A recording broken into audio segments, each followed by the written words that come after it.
Okay, now we're going to start shaping the neck. Now we've got our fingerboard on, and we really are going to try to get a uniform thickness for the whole length of the neck.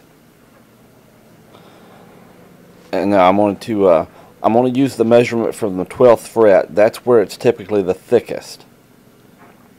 Now later on at the nut end, we're going to make that a little thinner, but we'll do that when we actually get into shaping the profile. So right now I'm going to use a little router bit on a Dremel that has a base attached to it.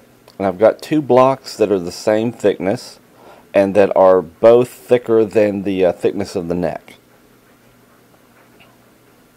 I'm going to use these on either side of the neck and use it as a level base for the router to sit on. You can see here how it's going to work. Those two blocks then I can move around and while the neck is stationary. And now I'm going to set it for just the initial height thickness of the neck. I'm going to clamp it all down. Okay, now once we've got it clamped, we're going to start here on the body end, and when we get that done, I'll just move that clamp down and sort of get it out of the way as I move down the neck. But I'm going to start here.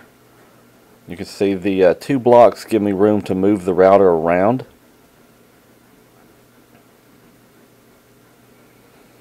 And you can see I'm just shaving a very small amount off the top here.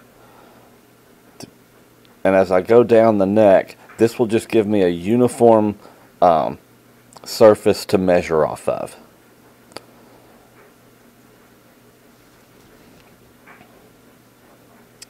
And you can see how we've got, it's actually a little thicker than the headstock there. Now once you have that, I'm going to start with some 80 grit paper and just a good square block, and I'm going to just smooth this all out.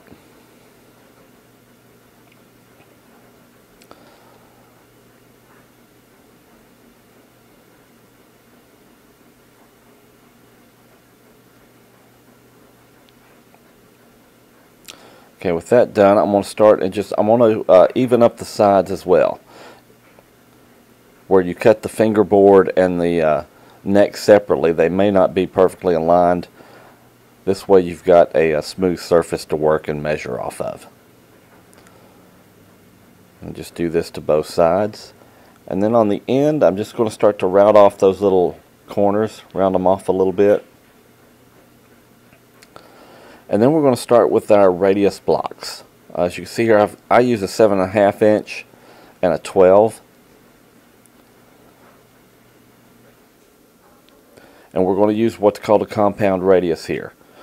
The 12-inch radius will be down toward the body, and as it gets toward the nut, we're going to move it and gradually get to where it's a 7.5 inch radius. Again, I'm going to start with 80 grit paper. And right now we have a flat surface.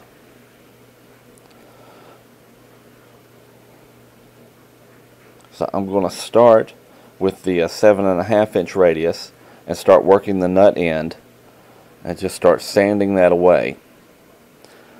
Of course, you're going to start working the edges first because that's where you're going to have the contact at. And you'll know when you've got your radius there when you start hitting and sanding that center area of the wood. And now I just go, about a third of the way down. And then I'm going to switch to the 12-inch radius sanding block.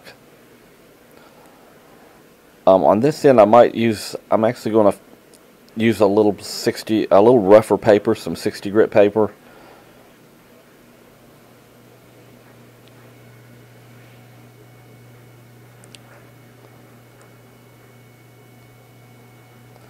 And you can start to see how the radius is starting to get formed.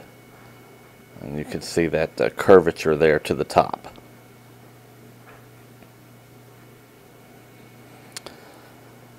And now keep working back and forth like this. And now I'm going to go back to an 80 grit paper over the entire length. And And this middle section is where you sort of get the combination of the two radiuses. So you just kind of want to slowly work your way into each one until you've got a good straight line down the entire length of the neck. And here I'm working the 12-inch radius a little bit farther along the upper part of the neck. Guess I should say I'm moving it toward the nut.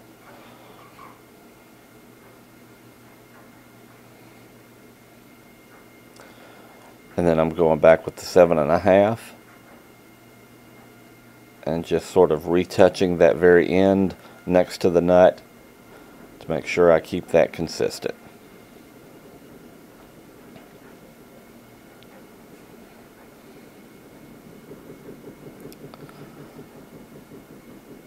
And just notice that, you know, you don't want to get too far down with that 7.5 and start to mess up the 12-inch radius at the other end.